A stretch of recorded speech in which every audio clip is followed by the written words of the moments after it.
The anonymity offered by the internet provides the ideal tool for stalkers and bullies. Drive-by personal attacks are possible because the internet is instant, and it provides a degree of remoteness from the target that makes people feel less connected to the consequences of their actions, whether that's the suffering of their victim or the repercussions for being the perpetrator. Some of the insults and invective delivered here on the internet would never be made in a face-to-face confrontation for fear of reprisal. This remoteness also means that if a person identifies themselves in a particular way, then that's how you see that person.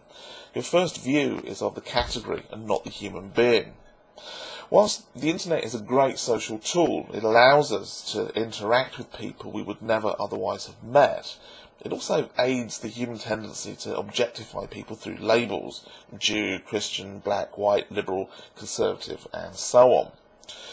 You complain of your being attacked in online games because of your gamer tag.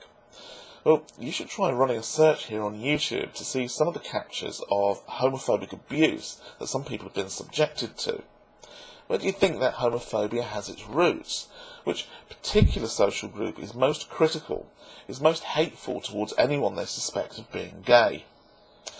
You make a sweeping statement that people who leave these hateful comments are usually non-Christian, and provide no evidence to back up that statement.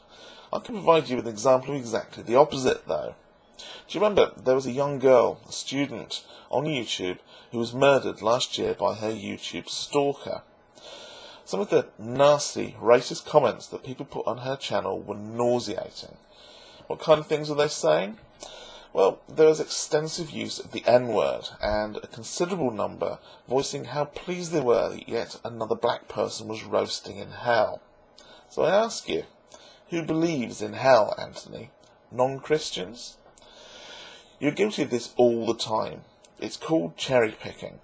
It doesn't work when you apply it to science, it doesn't work when you apply it to the morality of your scripture, and it doesn't work when you apply it to reviewing the origin of comments made on the internet. And in any case, your argument criticising those who consider themselves to be morally superior to you, and yet attack you because of your religion, is bankrupt. Christians, you amongst them, talk non-stop about their high morality from their God.